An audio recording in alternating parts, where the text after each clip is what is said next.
Hi guys, we are discussing the book The Rigvedic People by Acharya B.B. Lal, and we are in the middle of the 6th chapter, which is called From Pit Dwellings to Fortified Cities, The Evolution of Civilization in the Sarasvati Basin.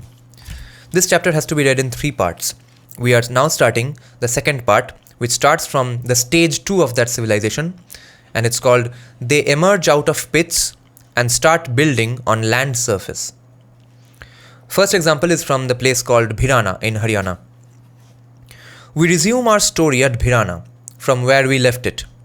In stage 2, the people gave up their pit dwellings and began settling on the land surface itself.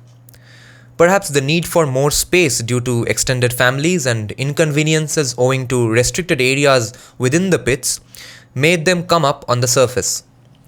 During this stage, more or less the whole mound was occupied. The houses were made of mud bricks, which measured 13 by 26 by 39 centimeters, or 14 by 28 by 42 centimeters, or 15 by 30 by 45 centimeters. That is, in a set thickness, width-length ratio of 1:2:3. Mud mortar was used for binding the courses, of which as many as 3 were extant in one case. It is worth noting that at this stage, the excavator found no peripheral fortification wall around the settlement, which becomes conspicuous in stage 3. Within some of the houses, circular pits were also noted. From one of the pits were recovered many female figurines of clay, some complete and others broken. All these are hand model. One of the figurines has a bald head, beaked nose, and only one prominent breast. Some of the figurines wear girdles made of pallets. In some cases, the arms, though broken, still show armlets. The lot includes 5 torsos which terminate at the waist level. In another pit was found a charred bovine skull.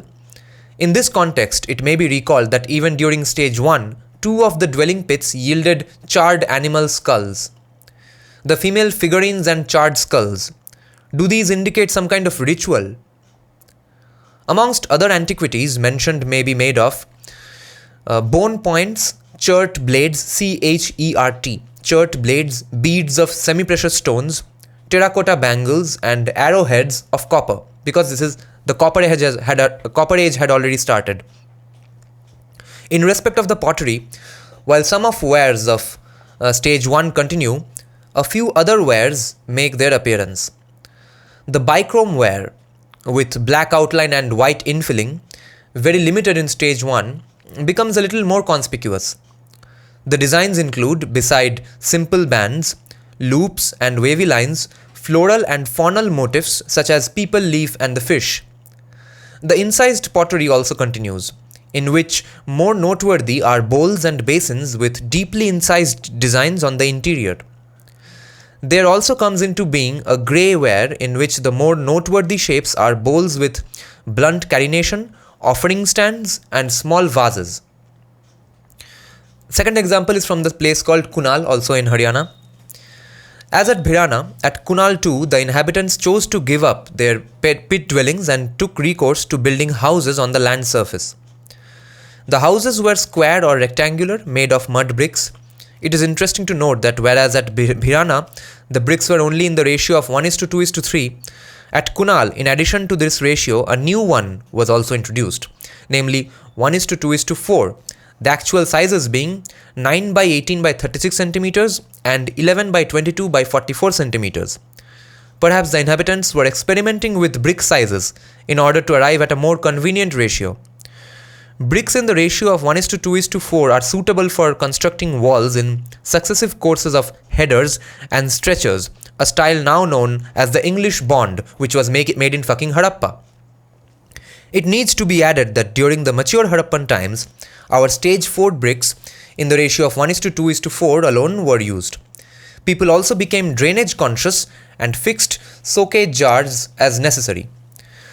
For the storage of grains, circular silos were dug and plastered with a mixture of clay and chunam.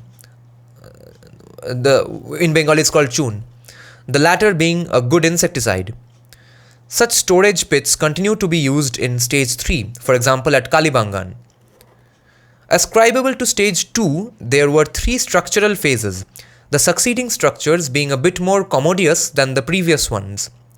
An increasing prosperity is also reflected by the objects recovered from the houses.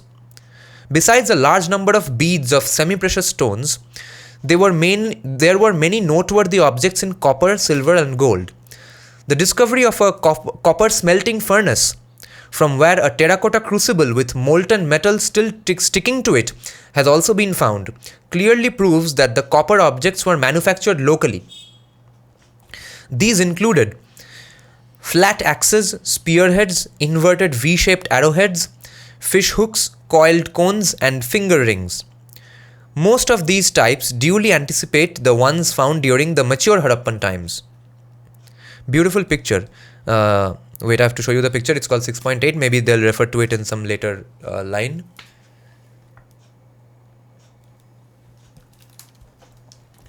In one of the 4 larger houses, the excavators found a treasure trove of gold and silver ornaments.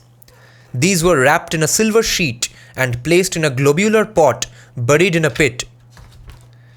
To quote the excavators, quote, "The silver objects included 2 tiaras, one small and one large, each with a large fully opened flower having petals topped with a decoration like the Greek letter alpha," end quote, which I just showed to you. And this is not all. Along with these 2 silver objects, there also occurred a spiraled silver armlet. In 6.9, see this armlet. This entire thing went into their arms, which reminds us of spiraled bangles worn by famous dancing girl from Mohenjo-daro who stands like this.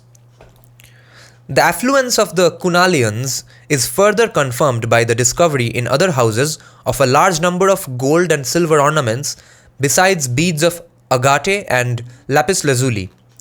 Of the ornaments, particular attention may be drawn to discular beads of silver with perforation for threading along the diameter, figure 6.10, which is how necklaces are made even today. This type anticipates the mature Harappan one in gold found at Lothal in Gujarat.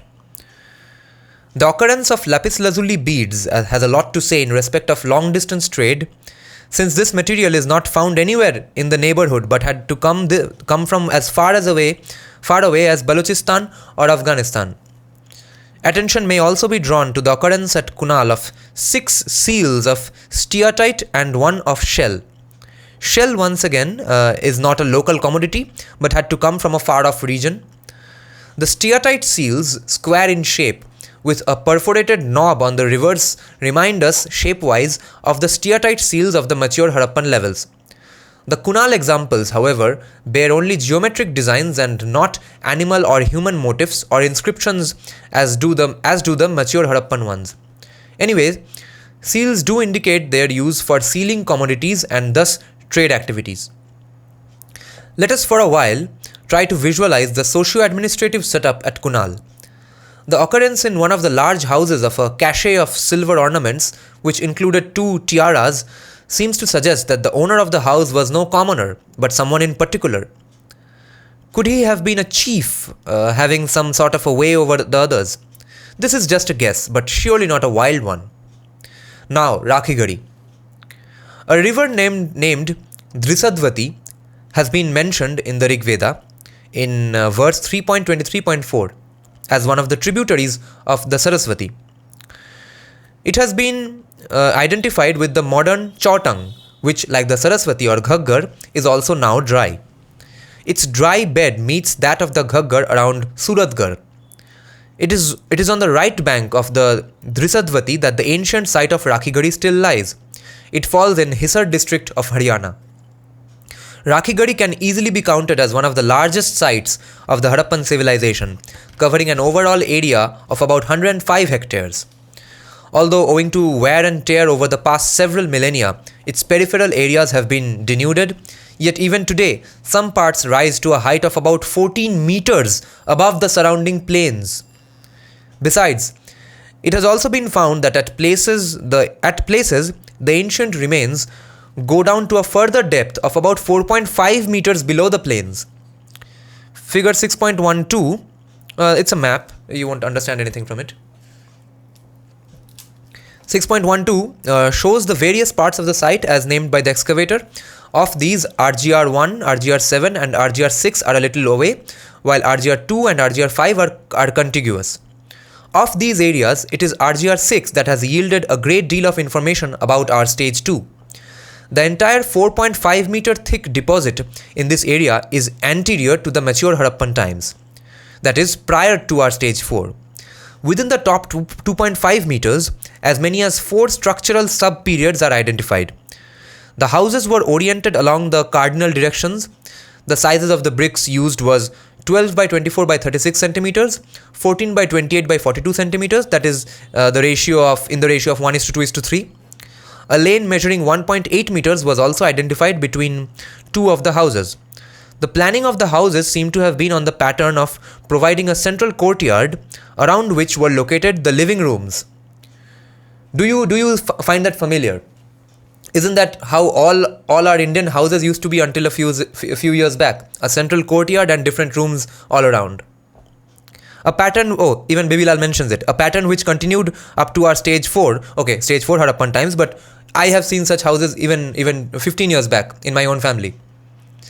A pattern which continued up to our stage 4, mature Harappan times. In one of the houses, a circular oven with a diameter of 85 centimeters was also found. It was internally plastered and its sides and base were red because of long contact with fire. Because of the successive structures in the upper part, not much area of the earlier levels could be exposed.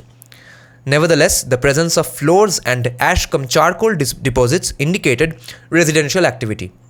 In fact, at one level, the presence of 2 adjacent walls suggested that there was a rectangular or square room.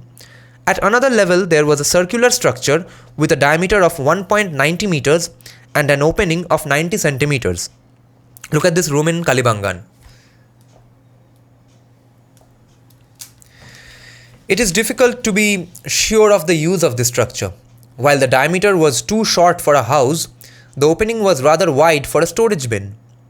Since the area excavated in RGR6 was very small, it is difficult to say if there ever came up a peripheral wall around the settlement. In other words, it is uncertain whether the concept of a fortification had emerged, as noted elsewhere, for example at Kalibangan, constituting our stage 3.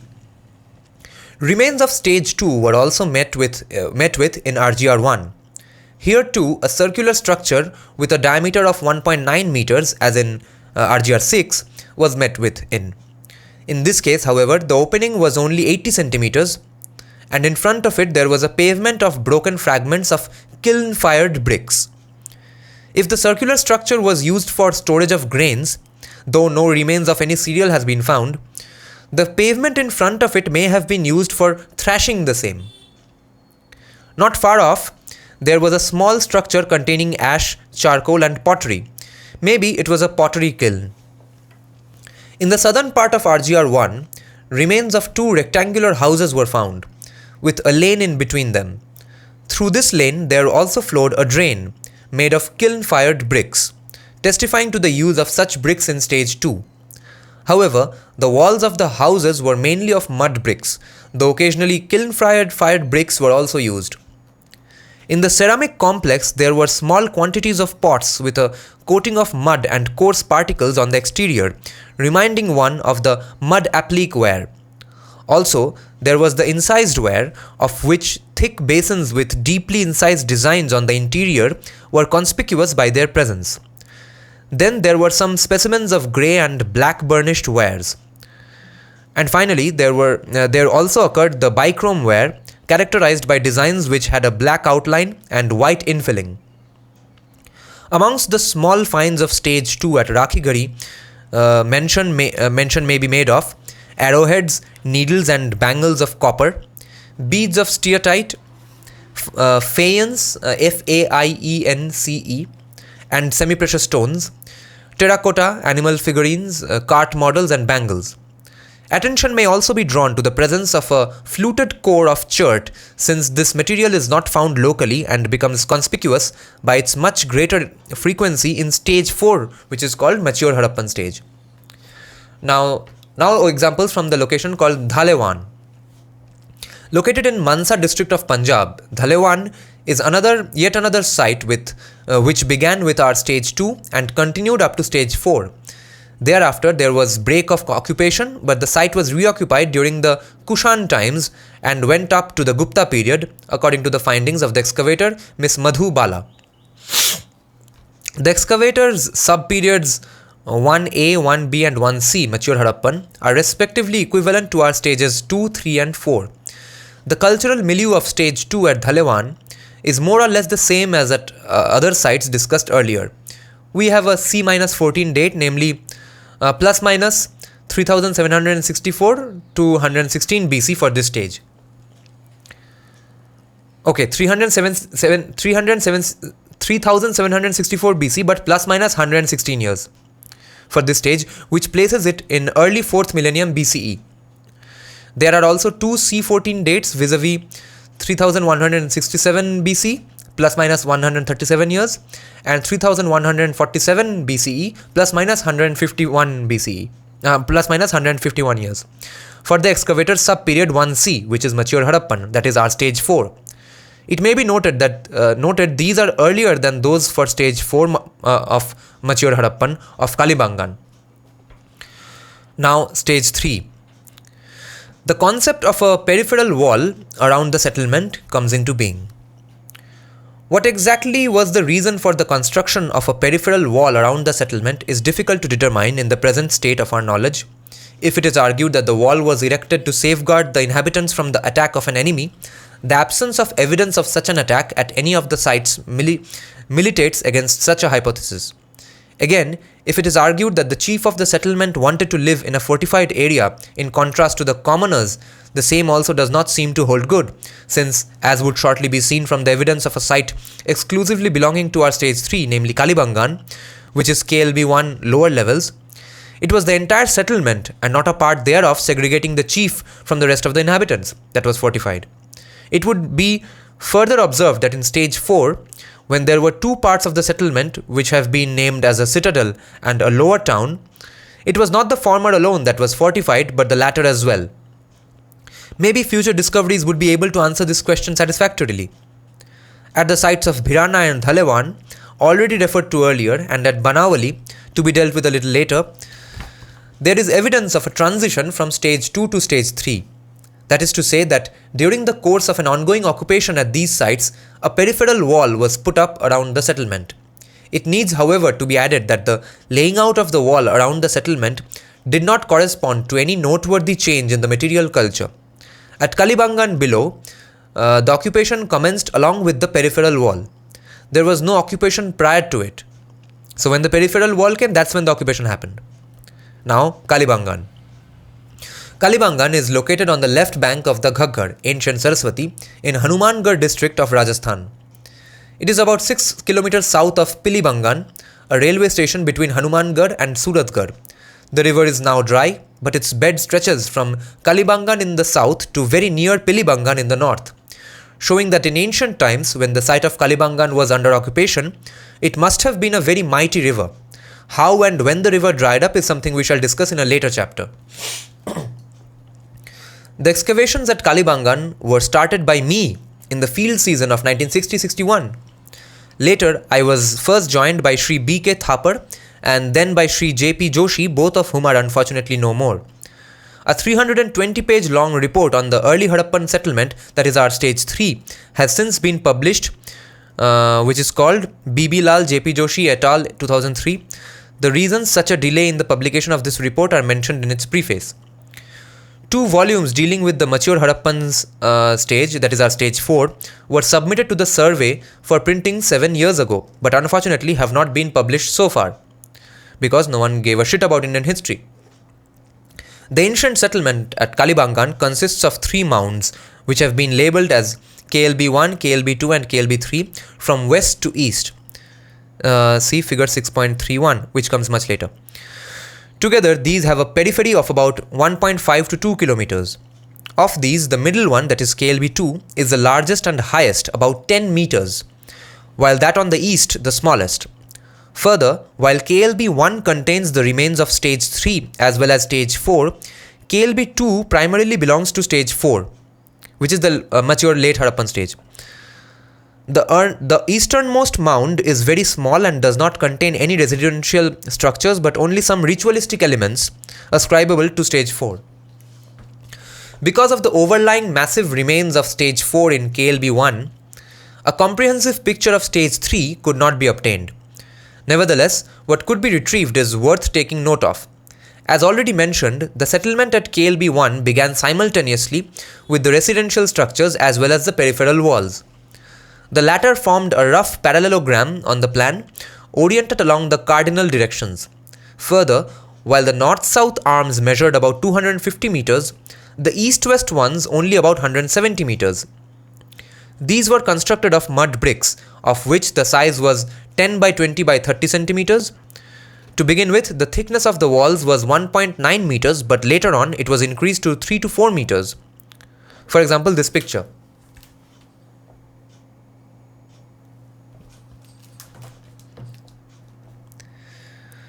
The exterior as well as the interior faces of these walls were plastered with mud, of which the patches were duly met with at places. Since the peripheral walls were not excavated completely, it is difficult to say how many gateways were there in all. However, in the northwest corner one was duly identified, of which the plan was also interesting. Here, the western wall turned first eastwards for some length and then to the northeast. The northern wall turned southwestwards, leaving a gap of about 2 meters between it and the other wall just referred to. This gap, functioning as an entrance or exit, kept the residents in touch with the river, which flowed close by, and one may well imagine boats plying on the river and bringing in food supplies and other items. Here's an example of the place.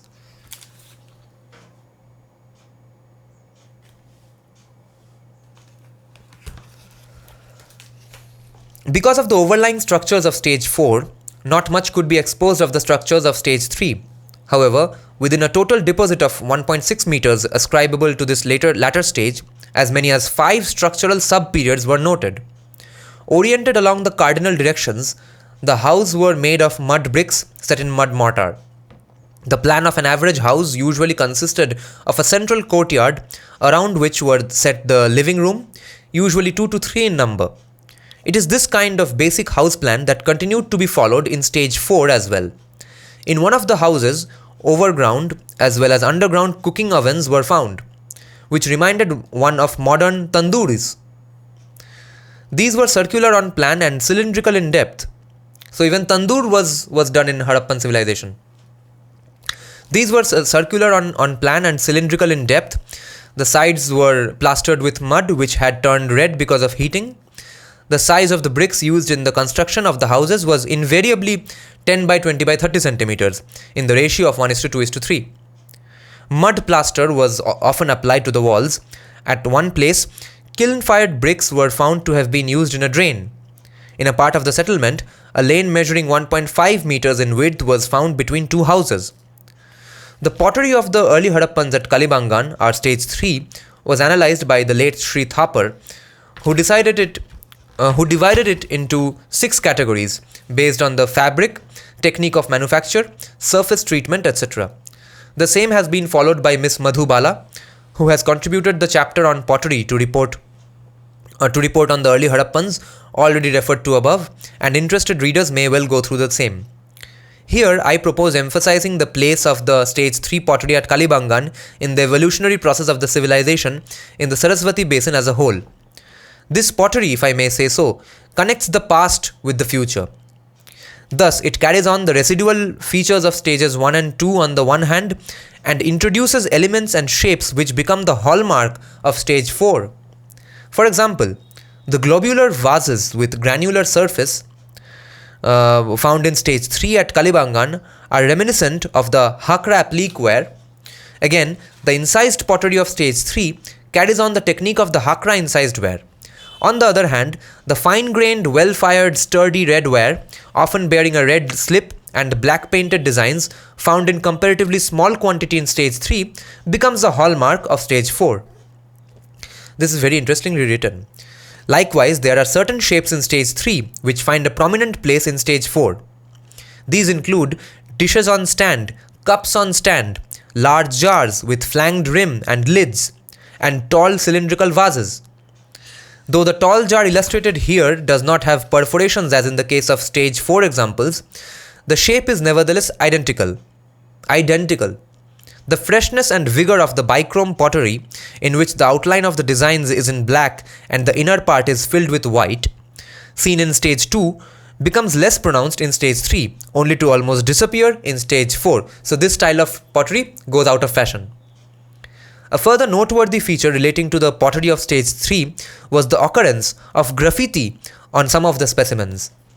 For all one knows, some of these marks may have given rise to the signs of the script to be met with in stage 4. Who knows? The story of the pottery is repeated in the lithic tools. In stage 3 at Kalibangan, we have on the one hand microliths made on agate, chalcedony and jasper, as noticed in the Hakraware complex, stage 1 in Cholistan, and on the other, long parallel-sided blades of chert, a feature characteristic of stage 4. Of copper, as many as 56 objects, some complete, others fragmentary, were found. These included inverted V-shaped arrowheads, antimony rods, a knife, a pursue-like object and a bangle. Gold objects, only 4 in number, included small-sized disc-shaped and barrel-shaped beads and yet another one made of beaten sheet, circular in shape, with a diameter of about 6 centimeters and a hole running through it. This last named reminds us of similar beads in silver from stage 2 at Kunal, and similar ones in gold from mature Harappan levels are stage 4 at Lothal. The terracotta objects included the usual human and animal figurines, beads, balls, etc. But of special interest was a broken model of a cot with painted designs on the upper surface. The painting recalls to mind printed bed sheets used in parts of Haryana and Rajasthan even today. Wow. Now to the most interesting discovery relating to stage 3 at Kalibangan. It was a ploughed agricultural field, incidentally the earliest field ever discovered through an excavation anywhere in the world. The furrows of this field followed a crisscross pattern, one set running north-south and the other east-west. An image is given. 6.24 here. This one. Holy shit. The intermediary space between the individual north-south furrows was 1.9 meters, while that in the east-west ones was only about 30 centimeters. What makes the whole thing further exciting is that this very kind of patterning of the furrows continues even to this day, not only in northern Rajasthan where Kalibangan is located, but also in Haryana and western Uttar Pradesh. Lost culture my ass.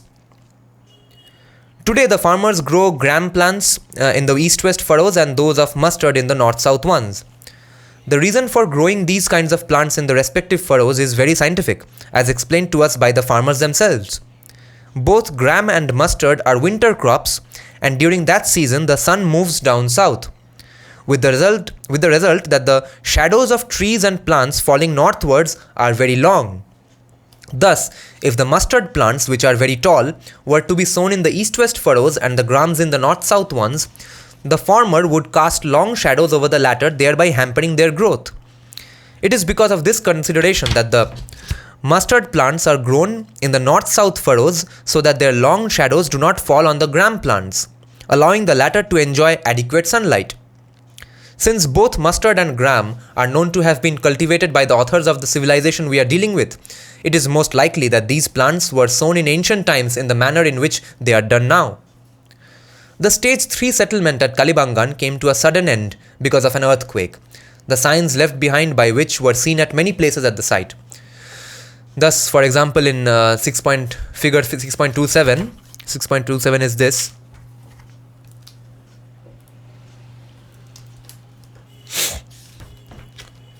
Thus, for example, in figure 6.27, though not very sharp, shows the rupturing and sinking down of the strata. A close look at the uppermost black layer shows that it had ruptured at 3 places and sunk accordingly. Faint oblique cleavage lines at the point of the rupturing may also be noticed. The same was the fate of many of the preceding layers, though unfortunately it has not come out very clearly in the photograph. Likewise, figure 6.28, this one. Figure 6.28 shows the cleavage of two successive walls and of the underlying layers. It may incidentally be mentioned that this is the earliest evidence of an earthquake noted in an excavation anywhere in the world. Chronology. The chronological horizon of stage 3 at Kalibangan may be gleaned from the following C14 dates. In the table, TF stands for Tata Institute of Fundamental Research Mumbai, where the samples were sent for dating. BS stands for Birbal Sahani Institute of Paleobotany, Lucknow, where 2 of the samples were rechecked. It's a complex table. There's no point reading it. We'll read his interpretation. We may now analyze the above C14 dates and see what these have to tell us about the time period of the stage 3 settlement at Kalibangan. The last 2 dates, vis-a-vis TF439 and TF439 of Birbal Sahani Institute, provided by 2 different laboratories, wonderfully agree with each other, but these do not seem to be of much value in the present context. While the dates may be alright by themselves, these are at best the dates for the charcoal sample, which may have been derived from a very old wood. These samples cannot be used to date the stratum in which these were found. The dates provided by these samples vis-a-vis mid-6th millennium BCE would be far too early, considering the 5th or 6th millennium BCE date for stage 1 at Bhirana. Much water had flowed down the Sarasvati since then. Likewise, the date provided by sample TF957, which goes into early historical times, has simply to be written off.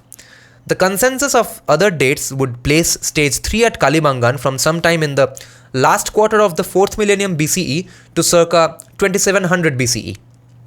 As a reminder, it may be emphasized that C14 dates give us only an approximate horizon and not absolute calendar dates, obviously. Now, an example from Banawali. In the Sarasvati Valley itself, about 120 kilometers northeast of Kalibangan as the crow flies, lies the site of Banawali in district Hisar, Haryana. Situated on the right bank of the river, the ancient mound covers an area of about 400 by 400 meters and rises to a height of about 10 meters above the surrounding ground level. Over here, barring stage 1, all the other 3 stages in the cultural development in Sarasvati Valley are present in Banawali. The site begins straight away with houses and streets laid out along the cardinal directions, there being no pit dwellings. The deposits preceding stage 4 accounted for a height of about 3 meters. The excavator R.S. Bisht has divided these deposits into sub-periods 1A, 1B and 1C from the bottom upwards. In sub-period 1A, which is equivalent to our stage 2, 2 structural phases were met with, accounting for a deposit of about 70 centimeters.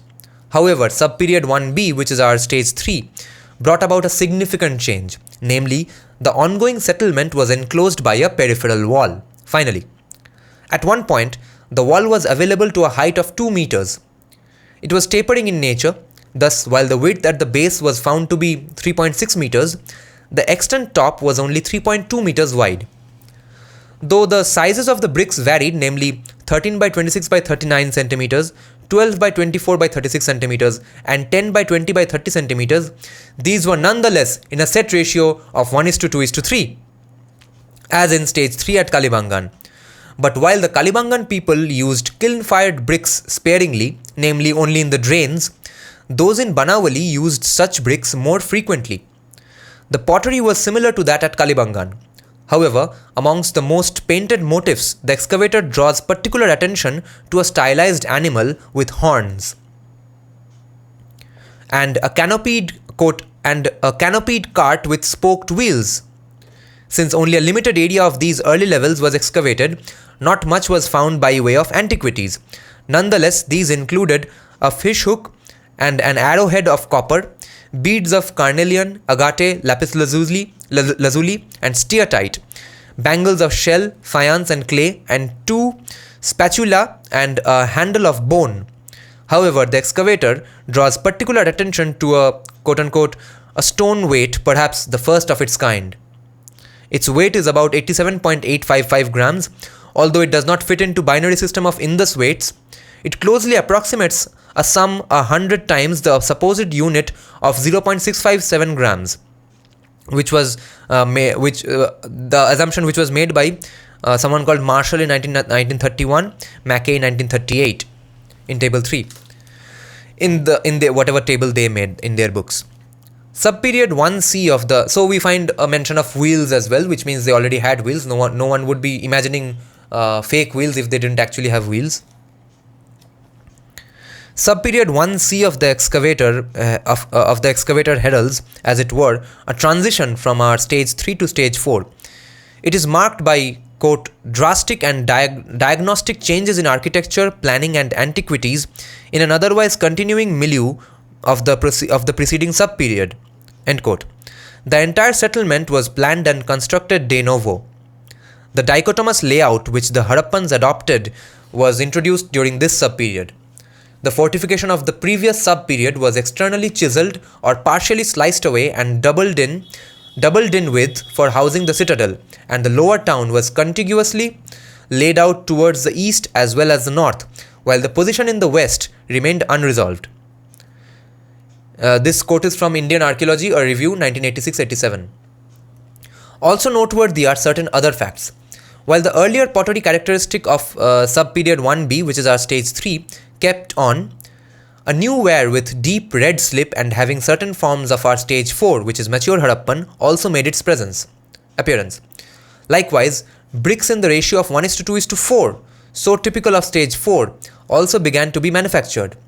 Equally noteworthy was the presence of terracotta cakes and chert blades. All this fully heralded the beginnings of stage 4, though it must also be emphasized that the typical seals and sealings, weights and measures, and a writing system were still lacking. These items are clearly the outcome of a highly complex network of internal as well as external trade and ensuing affluence, the hallmark of stage 4, to which we come next in the next video.